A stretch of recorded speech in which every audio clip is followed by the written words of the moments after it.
Good morning. It is very pleasant to welcome you all for today's first technical session on higher education and its relevance to employability. With the changing economy, no one has lifetime employment, but community colleges provide lifetime employability, said Barack Obama. I, Grace J., Assistant Professor, deem it my great privilege and honor to welcome the chairperson to the first technical session, Dr. Meera Venkat, President and CEO, Rise Global, Bengaluru. A warm welcome to you, ma'am. It gives me an immense pleasure to welcome our resource person, Dr. Jacob Krasta, founder and chairman, CM Enviro Systems Private Limited, Bengaluru. A warm welcome to you, sir. Glad to welcome our resource person, Mr. B.K. Venugopal, Head of Professional Services for India and MEA. A warm welcome to you, sir. My heartfelt welcome to our principal, Dr. B. Shrikanta, and Vice Principal, Professor Asha N., and all my dear colleagues and participants. Now, I call Professor Kirtana from the Department of Commerce to introduce Dr. Meera Venkat to the participants. Over to you, ma'am. Thank you, ma'am. All our dreams can come true if we have the courage to pursue them.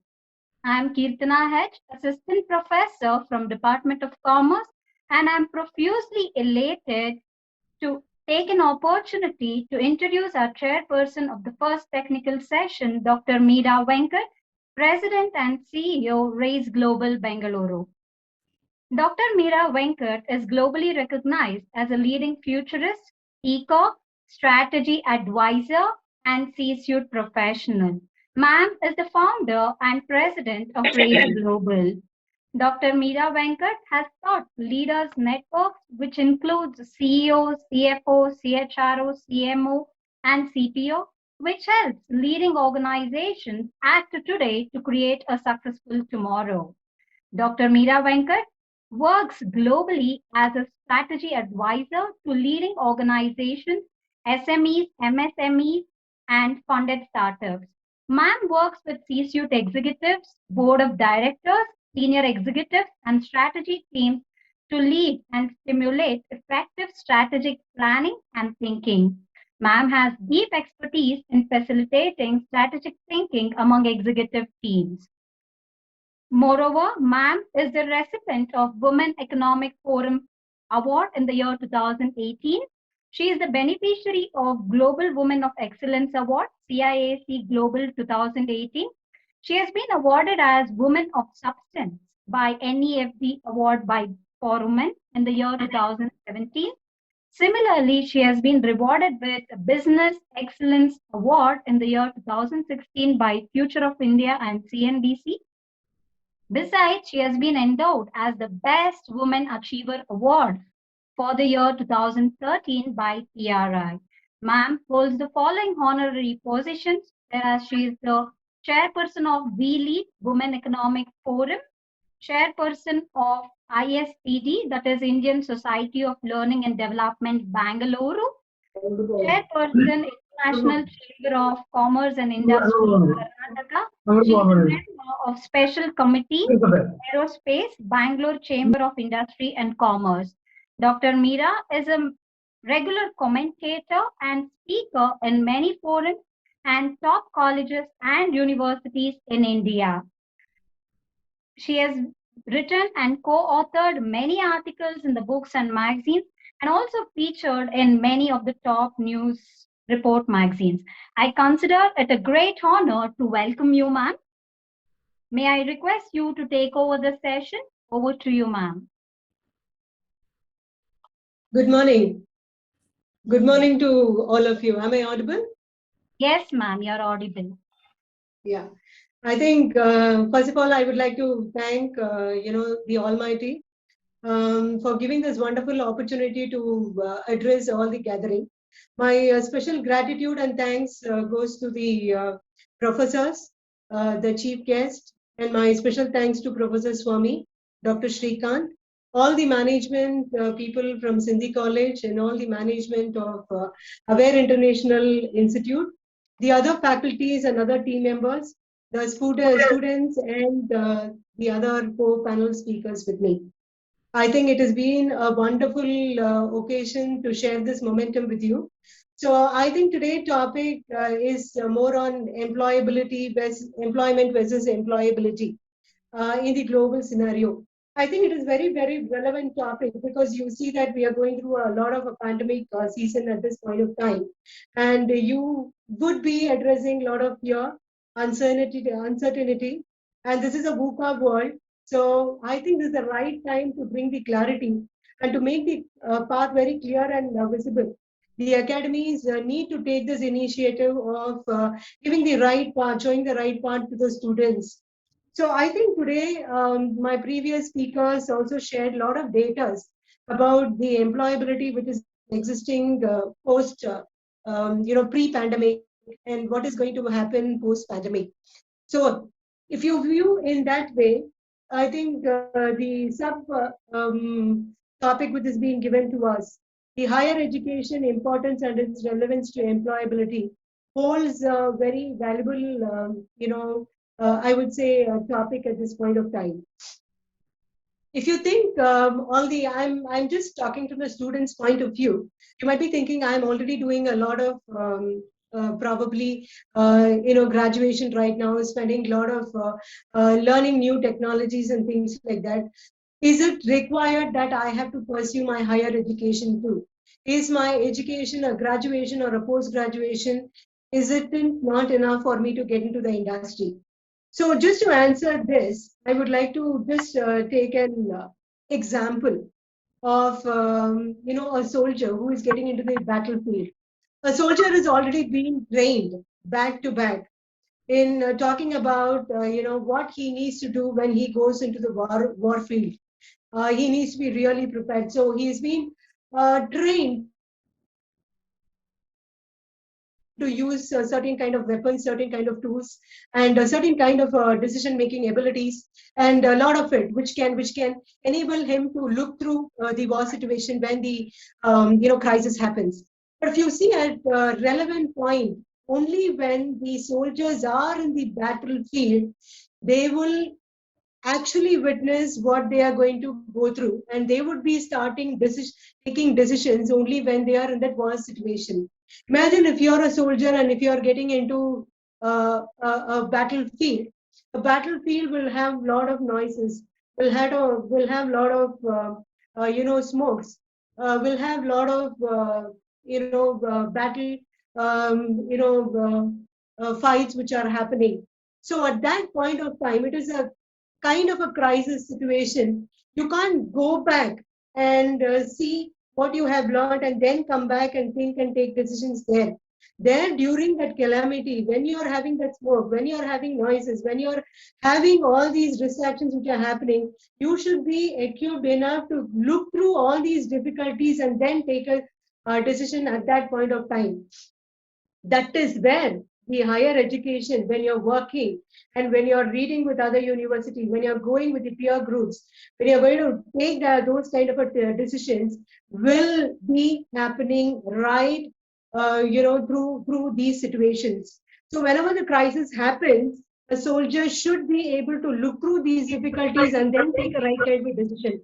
That is what the higher education at this point of time can give you. So I think, people who are very well equipped, people who doesn't look at paying for a degree, but only looks at this as an education platform. You have to look at the future belongs to those who are prepared for today and tomorrow. You can't have that education is one time and then we are done with it when we have the graduation, when we are done with it when we are completing our certificate course or something like that. I don't think that is a purview. It is a learning process and everybody need to keep learning in their own phases. I think I have two panel speakers with me. Mr. Krasta and Mr. Venu, who are also going to share their views on how this is higher education is very relevant to employability at this point of time. Where I would request Venu to look more from the academic point of view, why a person need to do an additional degree and how it is going to help when you are there in the industry and how it is going to help when you're taking the career forward. And while Mr. Kresta would talk more from the new education policy point of view, what are the changes which are being made and how it is relevant to the SME and MSME sector. And if you could throw a light on it, I will come back to you once again in the question and answer session, where asking you so many questions based on your talks which are going to deliver today, and then moderate the session and take it forward. So I would like to open this to Mr. Kresta. So I would like you to go ahead and address this gathering on how, because you have been a president of a lot of other forums. So if you could share how the SMEs, MSMEs could play a role and how higher education will be valued for employability. Over to you, Mr. Kresta. Sorry for interruption, ma'am. Thank you so much for your insights on the topic. Now I call upon Professor Grace J, Assistant Professor, Department of Commerce, to introduce Dr. Jacob Krasta to the participants. Thank you, ma'am. Education is the passport to the future, but tomorrow belongs to those who prepare for it today. It is my great privilege and honor to introduce Dr. Jacob Krasta. Dr. Jacob Krasta was born on 4th April 1952, Bangalore. Dr. Krasta is a postgraduate from University of Mysore in organic chemistry and started his career as a lecturer. Subsequently, he worked as sales manager at Mumbai and later started the company Mazars CM Equipment and Instruments India Private Limited in the year 1981. Jacob Krasta founded CME Equipment and Instruments India Private Limited to manufacture laboratory equipment for R&D and quality control laboratories. Dr. Jacob Krasta, a visionary, who started his career in marketing of scientific equipment in the laboratory market of India. Adding on to his credentials, Sir is awarded with young number of awards. To name a few, Vijayanagara Sri Krishna Deva Raya University, Bellary, conferred honorary doctorate degree for recognizing the entrepreneurship and services rendered to MSME sector. CCCI Mumbai conferred Industry Excellence Award. Trito awarded Business Leadership Award. The Society of Indian Aerospace Technologies and Industries awarded Lifetime Achievement and Services Award. FKCA awarded Professional Excellence Award. Kannada Karavali Vedike honored Karavali Siri. Sir has been endowed with various positions in trade bodies and associations. To name a few, past president of FKCCI, KASSIA, PIA, Nandini Layout Club, promoter, director of AIMS Alliance of Indian MSMEs, co-chairman for ASSOCHAM, Southern Council of India, National Executive Committee member, FICCI ASSOCHAM, member of Council on MSME, chaired by Honorable Prime Minister. Now I request Dr. Jacob Krasta to address the gathering. Over to you, sir.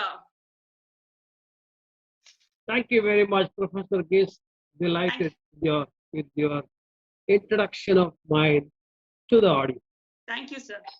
And thank you, Meera, to be taking me to the panel and talk to you all the faculty members, students, entrepreneurs, and university, the leaders for making this kind of employability and employment, especially concerned to MSME.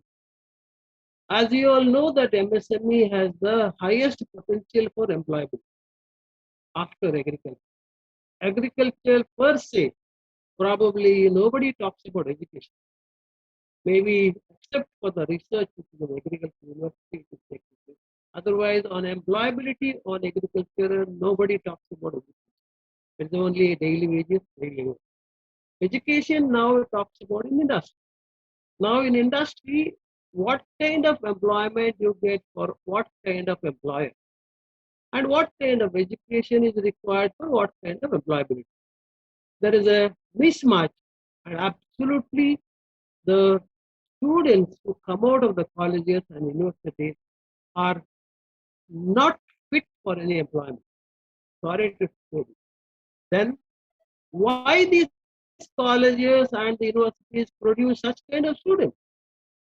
Is it because the curriculum is given and they have been taught and left in the society? Isn't it the responsibility of the colleges and the universities benchmark their students? How many students got their employment?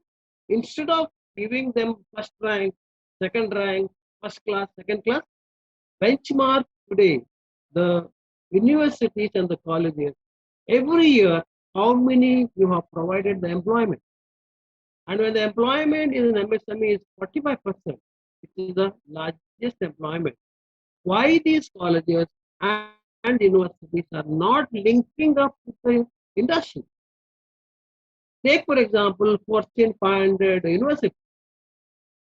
Why our Indian universities are not there in the Fortune 500 university? And why it is called Harvard University, the number one, and Oxford University or Princeton University? Why? Because they have linked up with the university, industry. They are producing the students from the university. What kind of students required for what kind of industry? That is a skill is generated in the university rather than you give the education to the student and we employ them and again we spend money behind them for training in our shop. Why? The prime youth of every student is being nourished in the colleges, because especially after SSLC, it is the prime youth. Now after SSLC, probably what we have to teach them is the skill for the industry, or what kind of industry the skilling is required. Now take it for example the NEP which you are talking about, National Educational Policy 2020, which has now recently being drafted, and some university lecturers and some of the people are doing it. It is a good to see that. So here 5 plus 3 plus 3 plus the new draft is going to be implemented probably for the next academic year. Now, question arises whether our faculty members, whether our colleges and universities are ready for adopting this NEP. Are you getting ready for creating such kind of students to give them the skill which is required for an industry for absorption of the students? Yes, you must get into your shoes right now, because after this pandemic, especially after the demonetization and especially after the GST, industries, those who are not up to the mark have gone buried, dead, buried and gone. Now there's an opportunity, a great opportunity for education, great opportunity for university to generate and also implement this NEP, which is going to come as an academic year, maybe next year. So the students which are generating out of that, it's a direct employment in an industry. So that now the question arises, what kind of higher education is required? If you ask me to employ an industry, higher education is not required. What is required is a skill. Higher education is required only in a case of a research or a design or maybe R&D. Whereas for a regular employment, higher education probably not required. Especially after SLC, they can select what kind of passion each student has.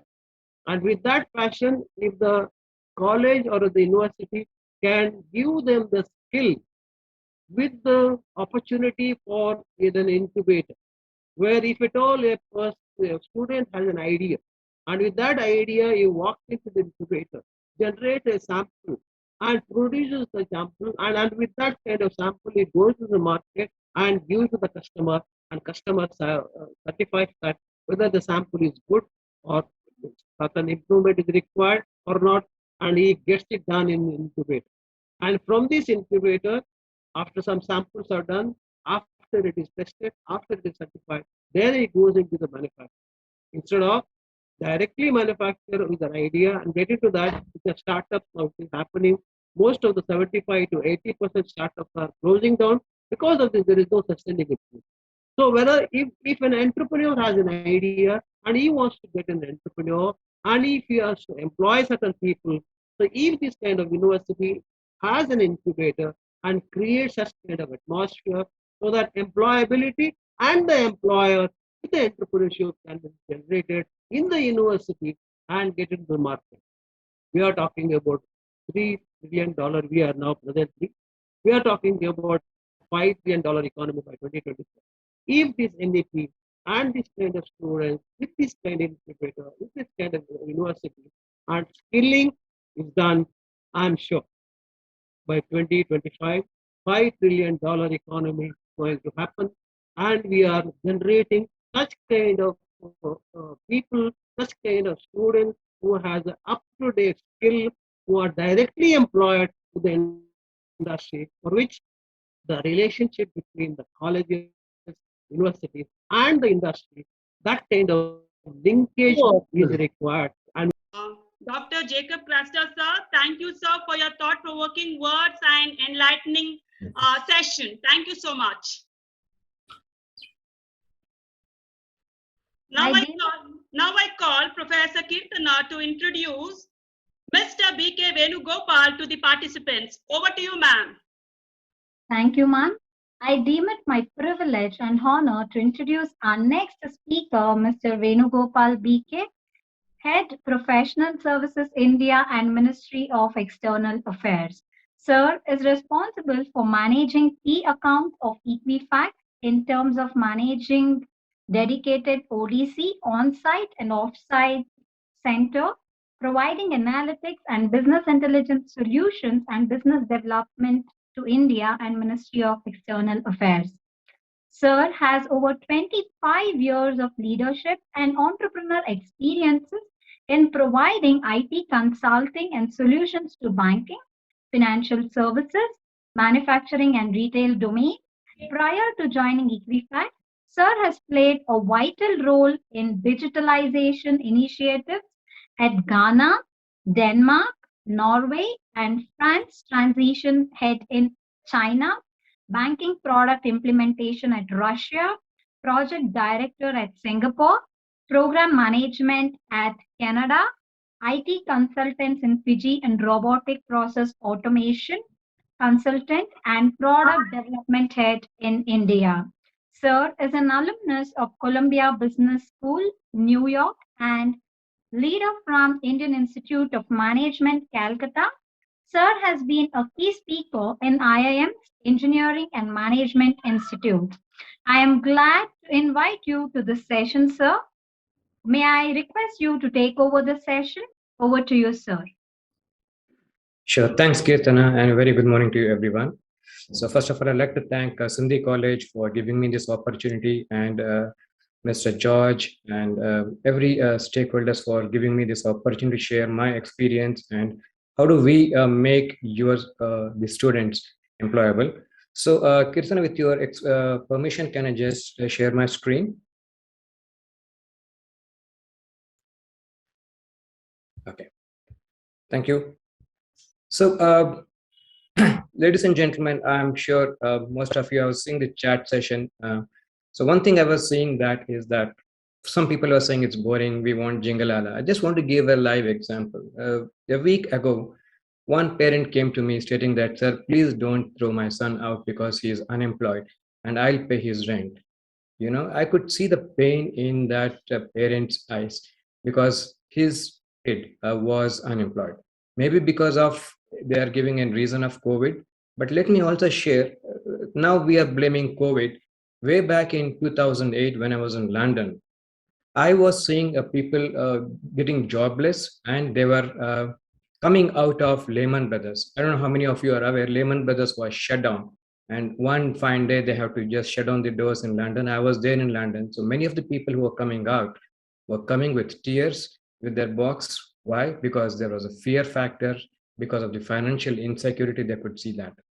And what will be next? What if Lehman Brothers is not there? And there was a time of recession. Now, when you see that, the fear factor is because they had an employment, but they were not employable. And though I have, with 26 years of experience, I have seen the pandemic, I've seen the recessions, the economic crisis, but I never felt that this is going to stop my career or this is going to impact me. So if you see way back before 2000, the jobs, the employment was the job security. Once a person joins a company, he is up to retirement. There was, okay, if you join, there's a predefined work scope. So if you complete 3 years of your job, you get a promotion. If you complete 5 years, you get an increment. So there was no focus on skill development. They just wanted somebody who has graduated, who has a master degree, and then fair enough. They used to give a job, and that person used to stay up to retirement. That is where, even if you're noticed with your parents, you would have stayed in a company till their retirement, right? But current requirement, let me guarantee you, there is no job security.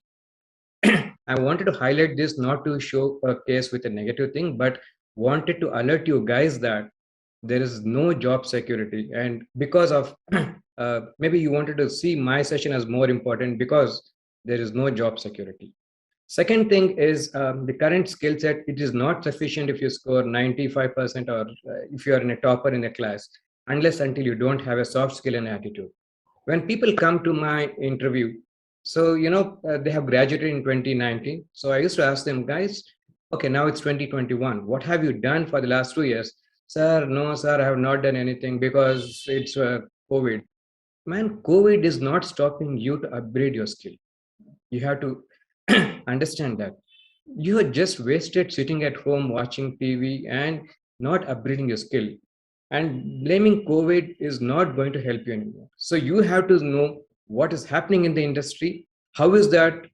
So what kind of jobs are required in the industry? Because if you look at Naukri, Monster, LinkedIn, everywhere, every day, there are lots of jobs posted. But are they getting filled up? They're not getting filled up because of the lack of skills that we have. And today, as I said earlier, people used to get promotion because they complete 3 years in their organization. Today, it's not that. Everybody is given a target. Everybody is given a goal to achieve. And unless until they don't achieve that, they don't have the guarantee of the job. So it's not only employability is not about joining a company, but today you have a lot of avenues to get into an entrepreneurship market. So if you think that you have the best idea, go for an entrepreneur. It's not necessarily that you have to be in a job and looking for an employment. So many people are only thinking after graduation, let me go through campus interview, let me get into a job. No, leave that mindset. Just think that, okay, what is industry looking for? Where are the gaps in the market? And can I be an entrepreneur? Because if there are no big players in that field, why don't you become an entrepreneur? That's what is making a key differentiator between IIT. Most of the IITs are not looking for a campus recruitment. They're starting their own company because they have their wonderful ideas, right? So look for not just employment, because employability makes you an entrepreneur of your own, a business owner of your own. Next thing is, don't just look India as your market. Now, the entire world is your market. There is a huge demand supply in the skill set. So look for what are the skill set. For instance, if you want to go to New Zealand, you will think that no, only through company, only if you join Infosys, you can go through other company. No, that is not true. If you look at London, there is something called high skilled migrating professional, meaning if you're a data scientist, just apply with your certification, you can directly go to London. If you are looking for New Zealand, there is a lot of opportunities in New Zealand, right? So don't just look only India as your market, because that's a limited scope you have. And when I look, say, as continuous learning, every technology is becoming obsolete within 6 months to 1 year. For instance, I come from an IT industry. I was using R in 2020. R is a software that is used for data analytics. That was number top 5 in the technology thing. But within 1 year, our language has gone to 21st ranking. Today, Python has become the leader, is in the top 5 leader. So if you think that, no, I have learned R, I can get a job and I can relax, that's not the case. Guys, today I would like to say I am 49 years old. And if you see my credentials, I'm still a student. I still keep upgrading my skill. I still keep learning what is new technology, what is happening in the industry. So that awareness is still there. And if you think that after graduation, after your master graduation, if you are going to get jobs in your market, uh, if you're lucky, yes. But if you do not have a godfather, or if you do not have the right networking, I guarantee that job security will be a major challenge for you guys. So because I may found it, you may find me, yeah, this guy is threatening us a lot, but that's the reality.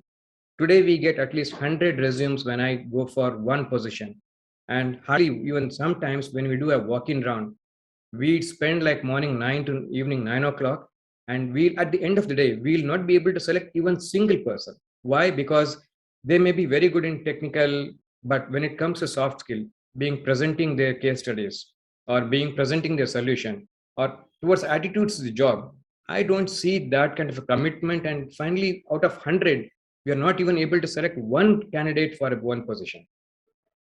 That's the harsh reality that we are facing it today. And so this was a very apt subject, because we are focusing how to make you not getting employment, but how to make you guys getting employable. So either not just in any company as a job or employee. So you have to be, when you finish your graduation, if you don't get a job, you must be able to do freelancing. For instance, today freelancing is picking up such a great trend that some fresher is drawing 3 lakhs, which at 5 years or a 10-year experience guy is not able to generate 3 lakhs per month. Look in YouTube, search for freelancer jobs. You will see that many Indian students just out of the college have started earning 3 lakhs per month. Let me tell you, after 5 to 10 years, people are not able to get that kind of a salary of 3 lakhs per month. People are getting through freelancer. Why? Because they are upgraded with the latest skill. They know which skill is in more demand. They upgrade that skill. They know how to use the tools, technology, platforms to make themselves employable. So let's not blame the government is not doing. Let's not blame universities, education, anything. This kind of a session is an eye opener for you guys that yes, it's not just my books or just my knowledge that can make me get me employment, but these kind of webinars can give you a lot of information so that you are employable. Got you guys? So I know many of you are saying is it boring or is it jingalala, but if you are not putting your skill set or if you're not upgrading a skill, I can see your life will be jingalala. Okay, so with that, I would like to conclude that focus on skill development, focus on what is required in the industry, and then start focusing on your soft skills and attitude in presentations. Many of the people who come to the interview are coming with pure and jeans as if they're coming into some theaters. Now, these are the things which are basic things. Many people don't, they are coming to interviews without they shaving or having a right haircut, not taking a so we also look for grooming. We also look for your presentation, how you present yourself. We look for your attitude. We look for your soft skills. So that is what, so even if you have a skill set which is 50%, we say that, yes, I know this guy is average. I can develop him with the skill set. But if he has a wrong attitude, no presentation skill, I cannot improve that overnight. Whereas a technical skill, today, any technology you can learn in 24 hours. But when it comes to soft skills, there is no books or which can say that I can make you in 24 hours a best communicator. I can make you in 24 hours the best presenter. That is not there at all. Whereas any technology, you take Python, SQL, finance, you can become a finance expert in 24 hours. So that kind of a domain or a technical skill set can be acquired within 24 hours. But when it comes to the soft skills and the attitude and the presentations, that is the key here now. So many of the people think attitude is taking life easily, not showing that seriousness. Because when I speak to many candidates who has been graduating in 2018, 2019, everyone gives, sir, there was COVID, I could not upgrade. Again, I know it's repeating, but I want to state this an example. 2 years, people have not upgraded their skill, any skill.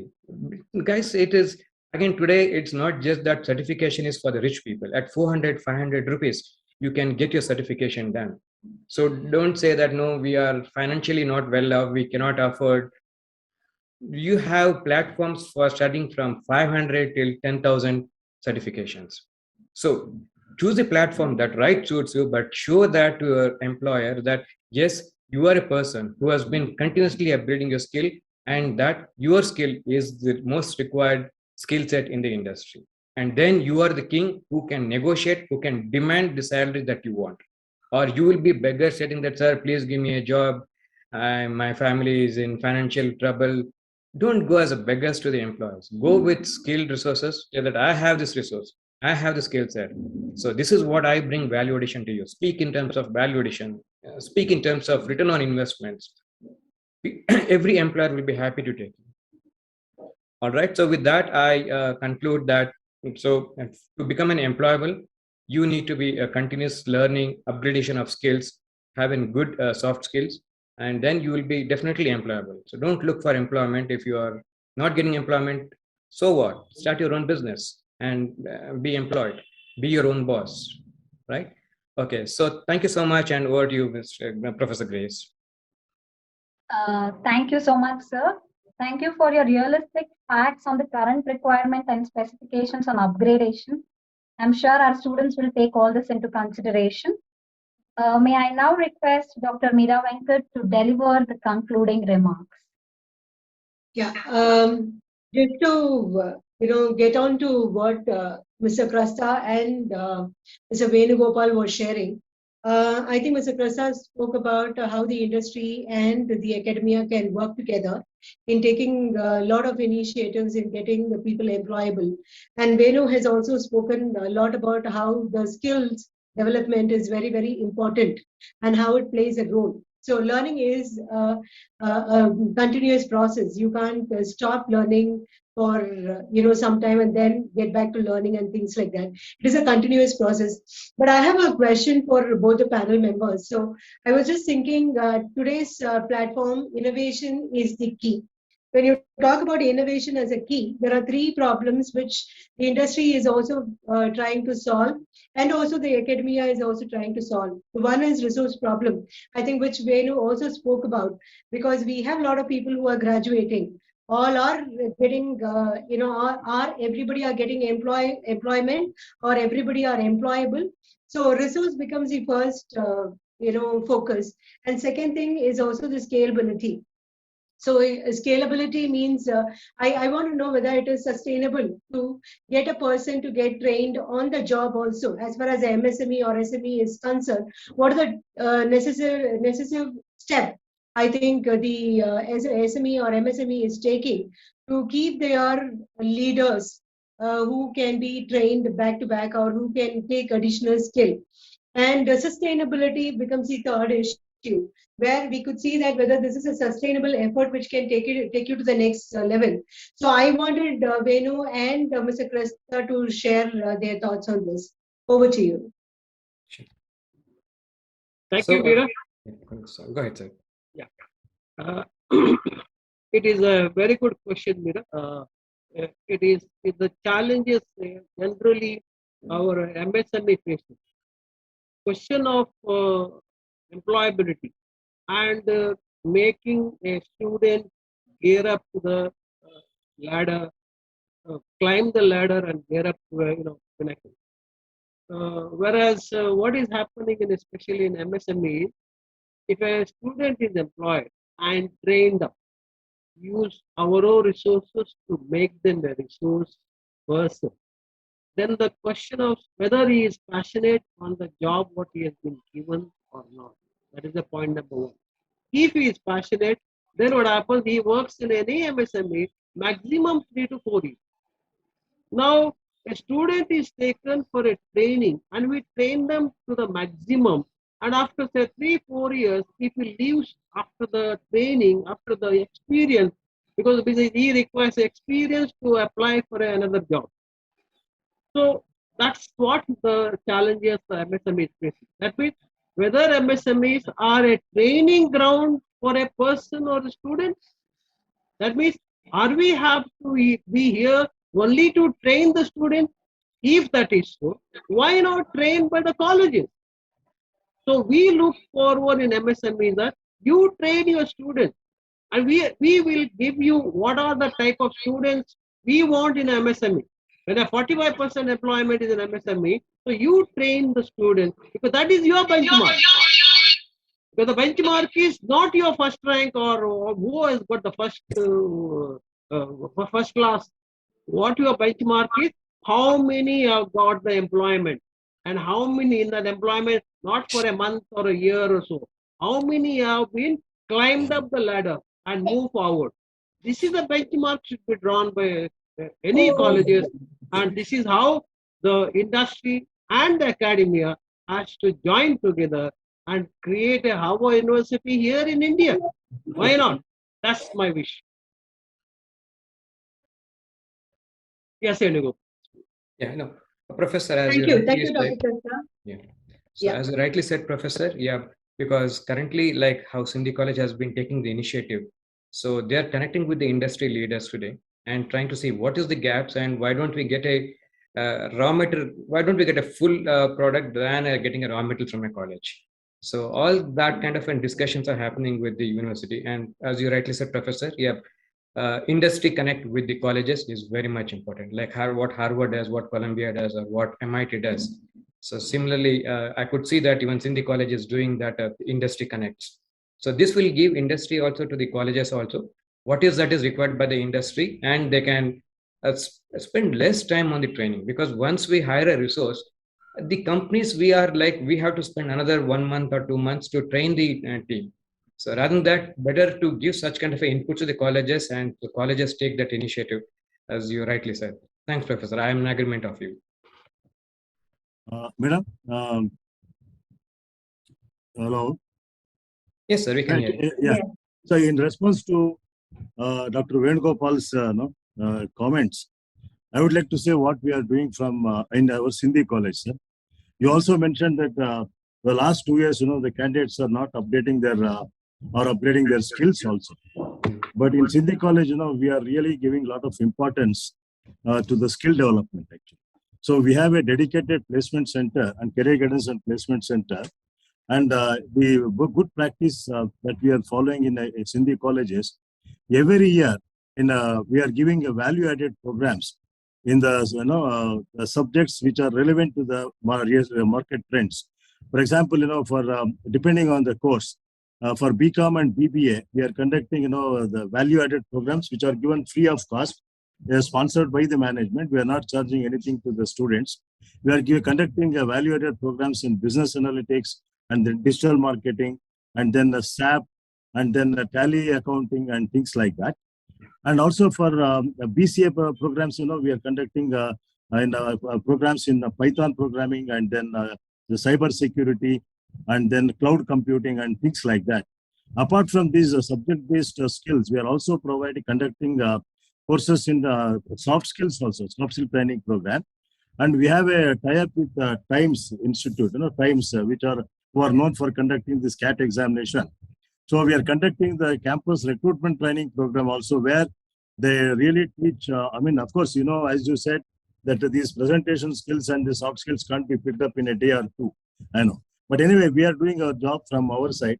We conduct the training program called the campus recruitment training program in association with the Time, where we teach the presentation skills, then numerical ability, then vocabulary, verbal ability, and then this test of reasoning, and then logical thinking and things like that. So that way, and we started this skill development program very seriously for maybe 4 years back and 5 years back. And I'm very happy to say that since we started the program about 5 years back, now our placement level has gone up actually. Our placement level has gone up. And to share with you, our placement is now around 75 to 80% of the students who want to have placements. Of course, many of them, they want to go for higher education and all that. But anyway, whoever wants placements, and I'm happy to say that we are able to place around 75% of the students, aspirants in the various multinational companies and things like that. Mm-hmm. So even these 2 years, though, colleges have been shut for the last 2 years and all that, more or less, but we didn't stop that. We conducted this training program, online training program. We gave the training to the students, Python and various, whatever I mentioned earlier. So we conducted this program. We conducted even the CRT program also online, and even online placements are happening. Online placements are happening, and we are able to place students even through, using this online platform also. So that way, I think we have really risen to the occasion, and we are doing our job to the best of our abilities to see that our students are placed and they are trained well in these soft skills and other job-specific skills also. Super, sir. Wonderful, sir. Wonderful. Yeah. Yes.